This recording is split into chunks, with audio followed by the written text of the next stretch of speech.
Welcome to a special Hurricane Helene edition of Pattrn. I'm meteorologist Stephanie Abrams reporting from Asheville, North Carolina. One of the areas hit the hardest by this deadly, massive, and powerful storm. In the wake of Helene's path across 6 states, the normalcy of life is long gone for millions of people, with homes destroyed, families torn apart, and livelihoods wiped out. It begs the question, did climate change play a role in magnifying the size and strength of Helene? Stick with us as we explore the possibilities right here on today's special edition of Pattrn. Something historically horrific has happened here. I mean, there's no roads. There's no evidence of roads. I'm still wrapping my head around this one. I can't even believe what I'm facing. Came quick. Love y'all. This is a wrecking ball scene. They're gonna have to tear down most of everything that was in its path.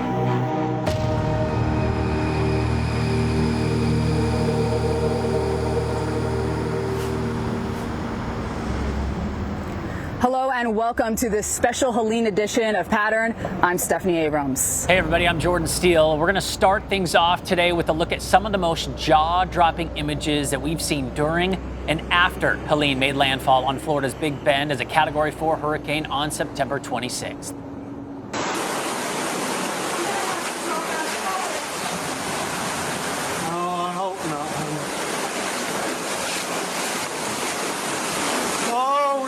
In the attic, we have to, guys. I mean, just look at that. This was inside the home of Jeffrey Fuller in Hampton, Tennessee. Raging water began to overtake the building. His daughter, Stacy, says that the family was trapped for about 5 hours, Steph, before they were rescued. Wow. And here in St. Pete Beach, Florida, powerful storm surge pushed feet of water and sand into nearby communities. As the water receded, the sand was left behind, nearly cementing vehicles in place. Can you believe that, Jordan? Unreal. Meanwhile, the Georgia National Guard stepped in to help clear roadways here in Mount Vernon. Helene unleashed powerful winds that ended up taking down trees. It destroyed power lines. It damaged multiple homes. And as a result, hundreds of thousands of customers across the eastern half of the state lost power. And as floodwater recedes here in Asheville, North Carolina, the extent of Helene's wrath becomes more and more evident. Just look at this neighborhood submerged in feet of floodwater. The area saw unprecedented rainfall, upwards of 14 inches. In recent years, Asheville has been known as Climate City to thousands of climate professionals who flock to the area to study the atmosphere. And here you can find the North Carolina Institute for Climate Studies, as well as the headquarters for the National Centers for Environmental Information, or NCEI. It is home to the world's largest collection of weather data. We got a chance to stop by NCEI to find out how Helene impacted the federal data center. Now, the building managed to escape major damage, and NOAA does confirm that all the employees are accounted for. But the building lost electricity after the storm, and that knocked their systems offline. Jordan, there is no timeline for when they'll be back up.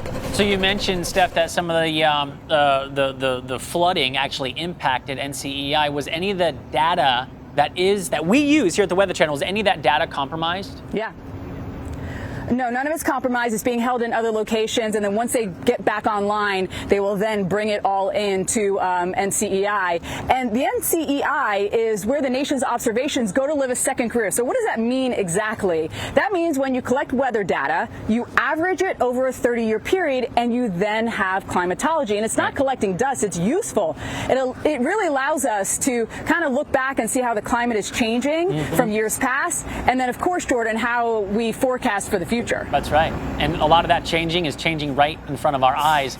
You know, the magnitude of this storm, Steph, it took Asheville, North Carolina by surprise, unfortunately. Even those expert local climate professionals, for some of them, it was a shock to see what happened.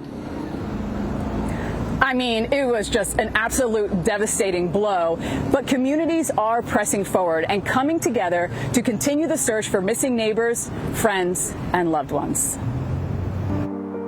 Touted as a haven, a place to escape the harsh conditions of extreme weather. But instead, The Asheville, North Carolina area turned into a death trap. You know, we woke up at like 7 o'clock in the morning. It was already up to above our knees with some rushing water. People here may never be the same after Helene's devastating flooding. You're not expecting to get like almost a tropical storm, but it's like a hurricane itself over here. Despite being almost 400 miles away from where Helene made landfall, more than 18 inches of rain fell across parts of western North Carolina and rushed downhill. Whoa! Leaving residents scrambling for their lives. So I grabbed a mattress from one of our rooms and put it by the door, and I was gonna throw it out the door and jump on it if I had to use that as kind of like a flotation device. I saw buildings crashed into buildings. We saw a whole roof of a house just float down the river. So this is one part of a very, very big deal. It's devastating. As people flee the coasts to escape hurricanes arriving on higher seas, it seems there's no perfect place to escape the effects of increasingly severe storms. In Asheville, the main concern now is tracking down neighbors, friends, and family members. We were told to look for people in houses. Cece? Adam? Yeah? Can you come to the front? Yeah. No body that I can see and no smell. The tree fell on the bed. I want you to come and look with me. I don't think there's a body in here. I don't think so either. There's probably more than 100 other people doing what we're doing, so anyone who's worried about their loved ones, everyone's just... Yeah, we're all looking for him. Call and somebody's gonna look.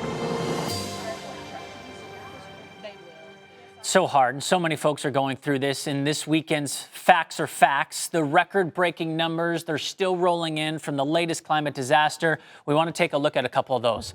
Life-threatening storm surge broke records in Cedar Key, Florida. That rushed through the coastal city at more than 9 feet high.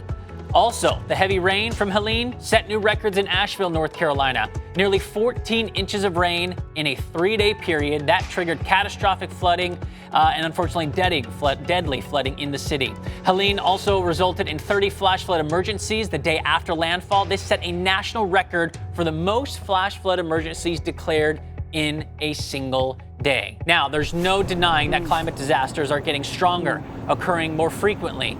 And Steph, they're happening in places where people aren't really expecting them. Yeah, and while Helene wasn't caused by climate change, it undoubtedly played a role in amplifying the impacts of this colossal storm. Joining us back in the studio to talk about this is climate specialist Carl Parker. Carl, I want to talk about when the storm is still back in the Gulf of Mexico. It rapidly intensified. How does climate change influence rapid intensification? Well, we've seen an upward trend in rapid intensification, not only in the Atlantic, but around the world. That is when a storm strengthens by 35 miles per hour in the space of 24 hours. So when we look at storms that have strengthened by 40 miles per hour in the Atlantic basin, there have only been 10 of those going back to 1950.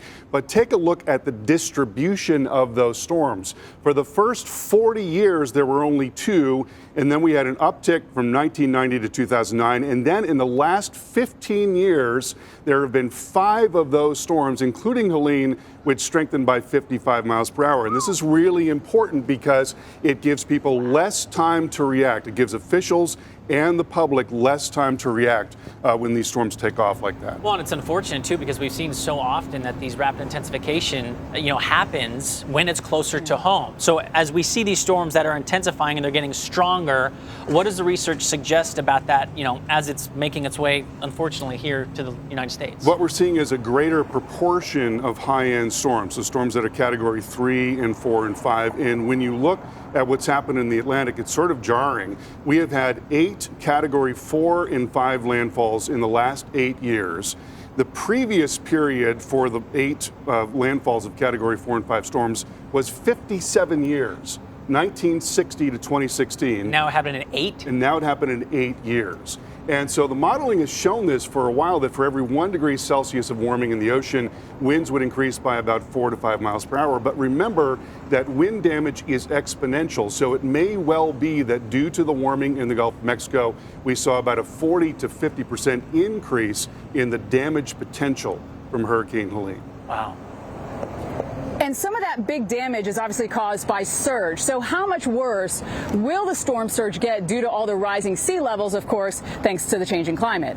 Yeah, it's really staggering what happened in Florida. We saw record levels of surge at Cedar Key and also Clearwater Beach and also in St. Pete. When you look at St. Pete, the previous record for water level rise was 4 feet. This one was 6.3 feet. It blew away the previous record. And when you look at the top 10 water levels in St. Pete, going back to 1947, 6 of those have happened since 2012. And that is due in part to the fact that we've seen about a 1 foot water level rise in St. Pete over about the last 100 years, which means that we're going to see an increased experience with these higher water levels. That is what we call a compound event. Right. Stronger storms plus sea level rise means more storm surge coming into the and coast. The sea level's still rising. Yes. Well, I want to go inland now. We go, a couple hundred miles, several hundred miles inland to Asheville, North Carolina, where you guys, unfortunately, you've seen the images just slammed by the Helene's heavy rainfall and the big flooding.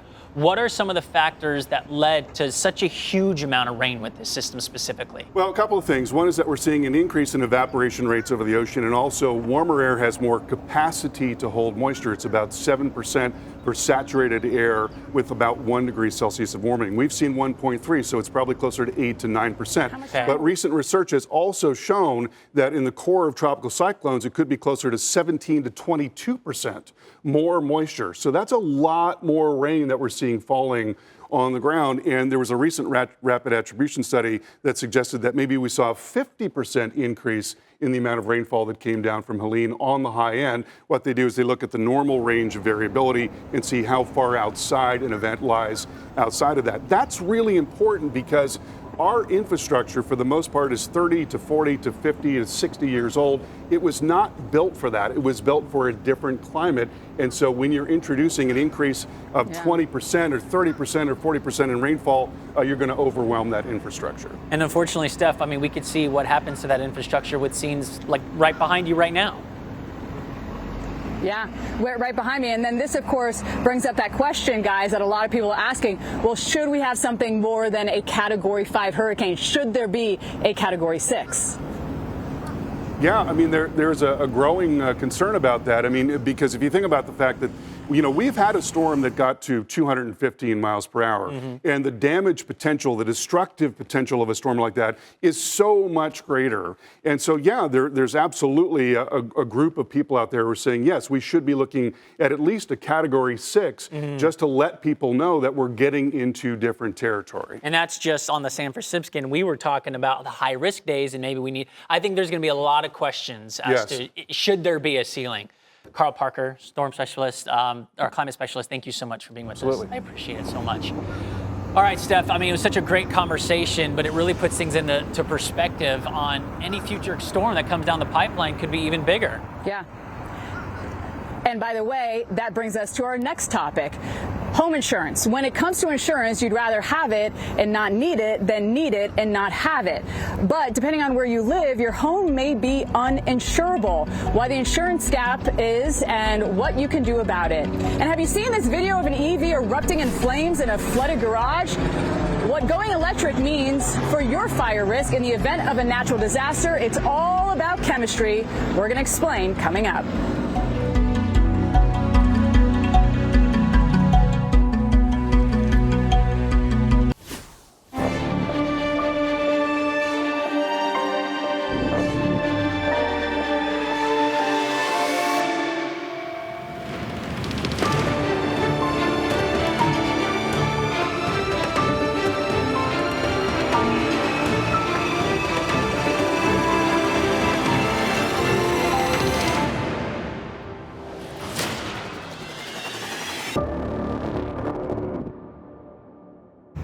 Well, we're learning cleaning up the mess from Helene will likely reach the high single-digit billions of dollars, according to a new report from the insurance risk mitigation group, Aon.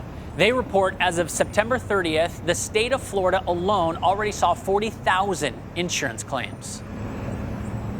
And before Helene even struck, the U.S. had already seen 20 separate billion-dollar disasters this year.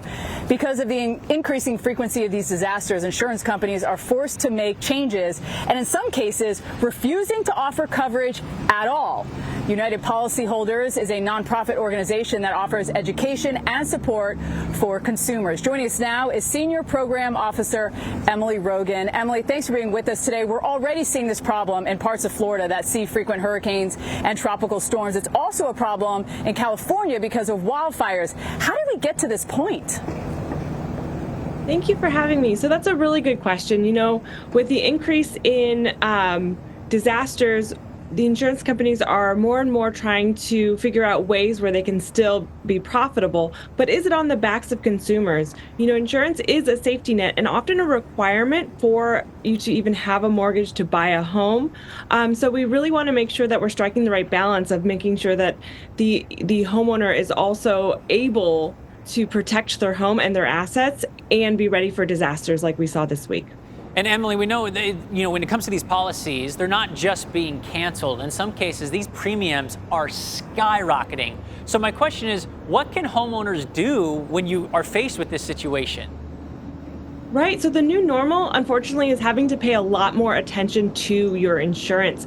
If you see your rates go up, the best thing you can do is take a look at your policy, see what your deductible is, and if you can, to raise it to a thoughtful amount that you'd be able to still have that safety net, that the deductible wouldn't preclude you from having any coverage at all, but also making sure that you can afford the premiums to have that safety net in place. Emily, Hurricane Helene is a prime example that damage from hurricanes can happen far inland. Will we get to a point that people that live far away from the coast or are landlocked, that people in those states could actually be denied insurance? That's a really good question. With this multi-state event, what we're seeing is people who had flood damage, which is not covered under your standard home insurance policy, but also wind damage and potentially wind-driven rain. So we want to make sure that insurance is covering the house. So if you do have a tree that falls on your house, something that is covered by your home policy, we want to make sure that if you have the same insurance company, whether you're in Tennessee or North Carolina, that they haven't carved out coverage so that you can actually get money to repair your home and restore your home and move back. Right. And, just looking at United Policyholders, for instance, they've got a program that focuses on taking preventative measures to get ready before a major storm. So what are some of those things that we should be doing to minimize the cost of these storm-related damages before they actually occur in the first place? Right. Any sort of mitigation that you can do to harden your home is worth the money that you'll spend. It depends on where you live and what kind of hazard that you're focused on, whether it's, strapping down your roof, whether it is taking steps to make defensible space if we're talking about wildfire, or bolting down your home to its foundation for earthquakes. All of these things will make a big difference. It's especially important to make sure that you're talking about the hazards that are most common for your area, but also what you're not insured for, right? So if you're going to spend money, to make sure that it's to bolster where you might have a gap in your safety net. Makes sense. Emily Rogan from United Policyholders, thank you so much for your time and your information. We really appreciate it. Thank you so much. Jordan, people in Florida with no mortgage, a lot of them are just going without. We've seen that happen more and more. But the problem is, if you have a mortgage, as Emily was mentioning, you have to have insurance. And I would love to see some sort of policy change. I don't know if that's ever going to happen, Jordan, fingers crossed. That actually helps all of us, right? That it's not so expensive and profits and all of that, but maybe the conversation is coming more common, so I'm sure that topic specifically will be covered. As we move on, when we come back, do you like peanuts, pecans, anything made from cotton? The price we'll all be paying soon for the damage farmers are experiencing in Georgia after Helene.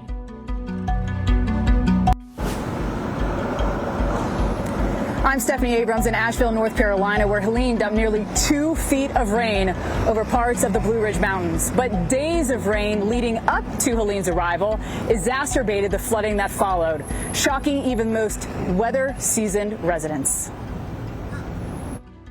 I've been here 20 years, and I was here in 2004 for the 100-year flood. And then 2 weeks later, they had another 100-year flood. So my wife wondered, where did you move me? We've had hurricanes. We usually get the remnants, we get the rain, but not like this. I don't know if we've recovered from 2004. I mean, this is a wrecking ball scene. You know, they're going to have to tear down most of everything was in its path. But, self-service and electricity, I don't know when that's going to come back on. Water,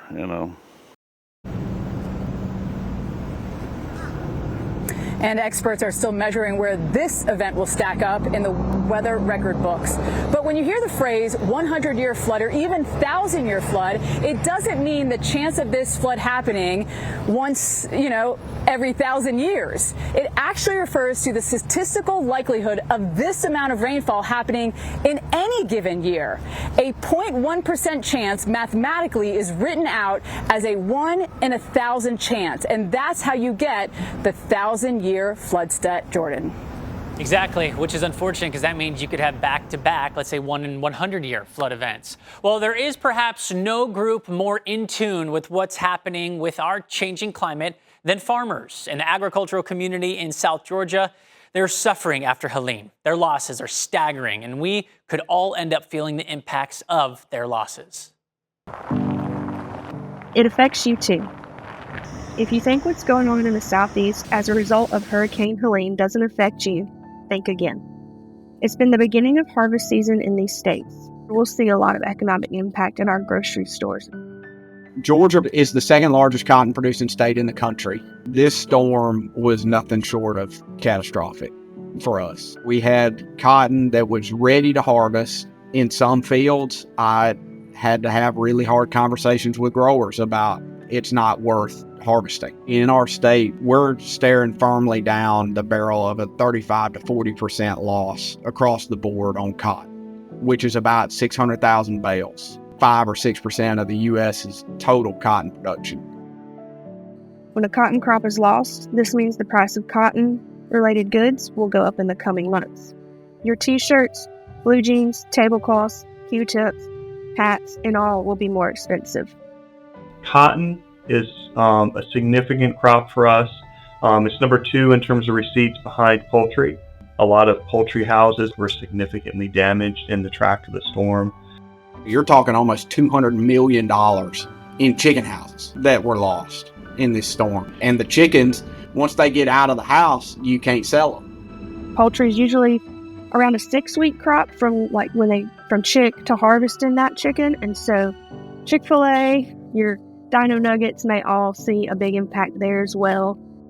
People may not think of pecans in Georgia, but it's a significant commodity for us. And so those trees were pretty much full with nuts right now. A lot of them were blown off trees, and for the older, larger pecan trees, they were completely blown over. If that's completely destroyed, you might have 15 or 20 years until you get that level of productivity back. The dessert tables at the coming holidays will be priced higher. They say in some areas they will be without power for possibly 4 weeks to 13 weeks. No power means no good way to milk cows. Milking by hand isn't realistic for many family operations as their milking herds are larger than what can be milked in a day. Milk, cheese, butter, ice cream, and other dairy products may be in limited supply over the coming months. It's almost like kicking a man while he's down, right, is what this storm has done. We had so many people that were already headed towards going out of business, and they will not be farming next year if we don't get help now. Farmers are losing their livelihoods and still earn only pennies on the dollar. They need your grace, prayers, support, and compassion as their future is extremely uncertain. It affects you too. And the hard part with this is I'm already super mindful about what I'm buying at the grocery store. Steph, we're going to have to be even more mindful in the coming months. Yeah, that we will. Asheville, North Carolina is deep in the Appalachian Mountains. It's a place that some deemed a climate haven to escape extreme weather. Up next, we're driving into the ideas of climate havens.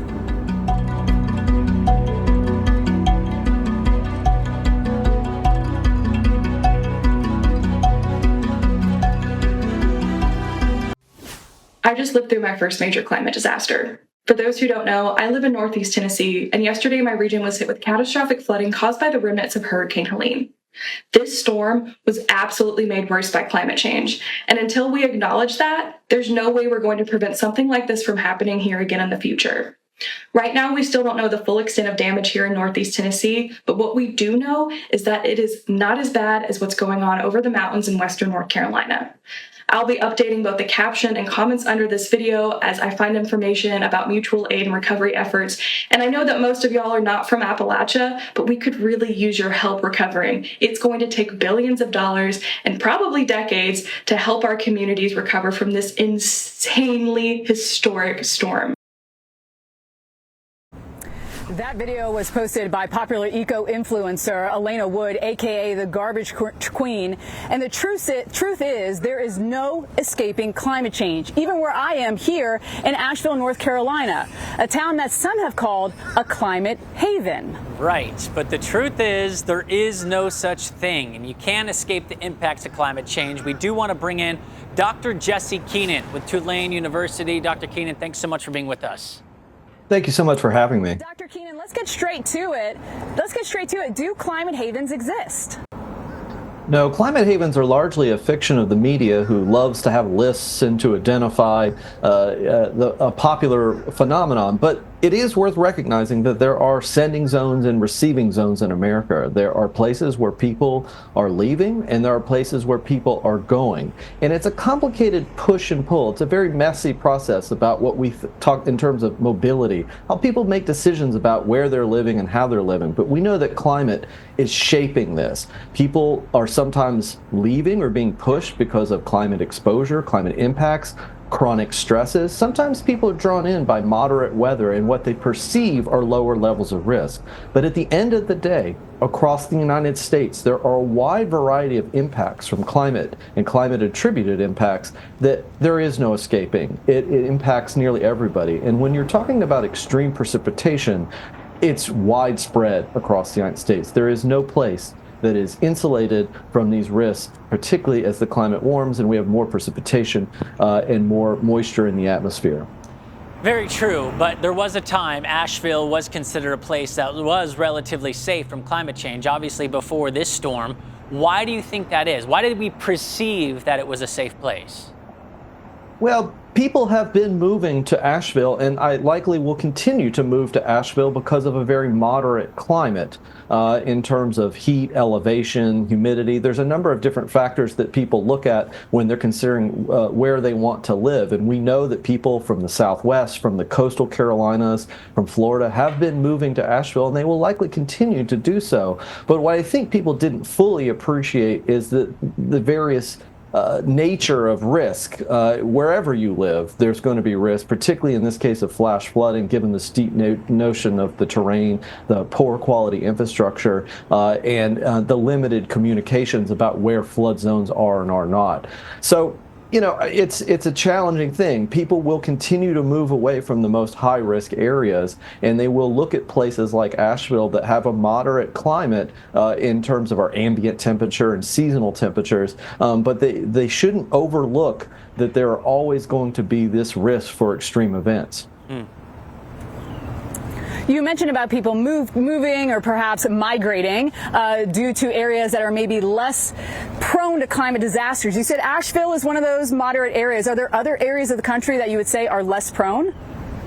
Well, I'll tell you what the scholarship and the science and social science is telling us. These places already exist. We know that all across the United States, people are moving to certain places because there are certain amenities, environmental amenities. This varies across the Northeast, the Midwest, but for instance, Ocala, Florida is one of the fastest receiving zones in the United States. It is inland. It has a relatively low level of flood risk relative to other parts of Florida. There's much lower insurance costs in Ocala, and it has been cited as one of many factors. It's never just climate by itself, but it's been cited as one of many factors that are drawing people into Central Florida as they move north from South Florida. Yeah. So these places exist all across the United States, and I think it's better to think about this in terms of sending zones and receiving zones, because there is no haven, there is no escaping the worst of extreme events when it comes to climate change. Dr. Jesse Keenan, thank you so much for joining us today. And Jordan, I want to talk about something that he had mentioned. He talked about a lower cost. So you have to think about how much it will cost for cities to adapt to the changing climate and that influx of residents. So mitigation will, of course, cost more in places like New York and Miami, where here in Asheville, we have that lower cost of living and you got a lot more nature to work with. Right. And so you got to think about that. If you have a move and you're moving, where's everyone else going and how will that impact me in the future? Of course, it could get so complicated when you take all these factors in, but if you're going to make the move or the migration, it's important to do so. Yeah. All right. Well, it's the video from Hurricane Helene that's sparking debate online. Did the storm cause spontaneous combustion in EVs? We're calling in the fire marshal to find out if there's a real threat.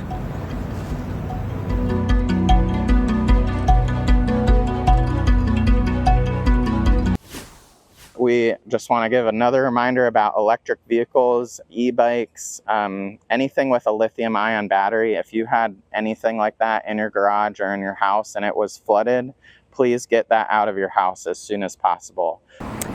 Welcome back into Pattrn. That was the mayor of Treasure Island, Florida, talking about the dangers of lithium battery-operated devices after a hurricane. And it might sound like a crazy thing to worry about, but Jordan, have you seen this video? An EV parked inside a flooded garage catches fire seemingly out of nowhere. It happened as saltwater filled the garage after Helene made landfall. Just wild. Wild. And the fire doesn't stop. Unfortunately, it keeps going, and the whole camera view gets blocked by the smoke. To help us better understand what really is going on here, we brought in Florida State Fire Marshal Jimmy Patronis. Thank you so much for being with us. We really appreciate it. And our first question for you is, I guess, the video has gone viral, and there's a lot of people saying it's fake, it's AI. Lay it out right now. Is it real, and is this a real threat? It is a very real threat. I'll be happy to share with you some of my own personal videos that I have taken from the events that I saw firsthand with Hurricane Ian. In the case with Hurricane Helene, what we've had so far to date that we've documented, 43 lithium-ion related battery fires. Some of these were electric wheelchairs, e-bikes, scooters. We've had 9 EV fires that have taken place. And I'm sorry, salt water and lithium-ion batteries just do not mix. They put at harm first responders, homeowners, but most importantly is innocent people that don't realize the risk because of what flood waters can do to that particular technology. Now, the flooding in that video, it really isn't that high. As we make the switch to more electric vehicles, how much salt water has to be on the ground for people to be worried? Do they have to be worried if they drive through it and it dries out, or if it's sitting in it? How deep does the water have to be? So, I mean, if you get any type of salt water into your vehicle, you're probably going to have a likelihood that you're going to file an insurance claim. So if you have had your vehicle in a submerged status, you need to call your insurance company, you need to file a claim. They will know what type of car you've got because your VIN will be filed with them. And then that tow truck operator will be instructed on where to dispose it. You will see these vehicles are in parking lot all by themselves because of how much of an accident is waiting to happen because of the lithium-ion battery component. And unfortunately, in this video that we showed of the car burning in the garage, the whole house burnt down. Thankfully, the family was able to escape. But why is it so hard to put these kinds of fires out? We can't just throw more water on it. Correct. So a lithium-ion battery literally will burn submerged. There's no amount of water you can put on it to stop the fire. All you can try to do is control the temperature. But we've got instances where a firefighter has gotten a lithium-ion battery somewhat under control, and then hours later it will reignite. Again, these are it's fantastic technology, but it's got some really wicked unintended consequences if not respected. Okay, so people that are EV owners, is there anything that can be done to avoid a disaster like this? Yeah, just stay away from rising waters. If you've got an EV, you just want to make sure that you're keeping it somewhere when a storm has come that's a higher ground. But that doesn't necessarily mean just putting it in a parking garage might be the perfect effect. You want to make sure you've got it where it's outside of where storm surge can hit. So, I mean, again, unfortunately, that may be and maybe a couple miles away, but you've got to get it away from any of those coastal areas. And this isn't really as much a Dallas problem or a Tulsa problem or even an Atlanta problem. It's definitely where you have storm surge is where you have the greatest probability that these problems are going to happen. Right. It's that salt water that you were talking about. Jimmy Patronis, thank you for your time and your awareness on the topic. We appreciate it. You know, Steph, it's interesting because, I was talking to Carl Parker and, we have to worry about the EVs with saltwater, but also, think of just internal combustion vehicles. Those things are very flammable too. They are, and I was thinking maybe now that we know this happens all the time, I wonder if they'll be able to somehow encase the battery a little bit safer. But even if you do that, if you just think about saltwater alone, you don't want to drive just your normal car or bike or anything through it, because then you have to deal with the rust issue, Jordan. So saltwater just seems like bad all around, but it does seem to be good for our health. It seems like that's the only positive thing with it. True. All right, well, as we move on, Helene left millions of people in the dark. So coming up, how new technology is helping utility companies plan for a more resilient future.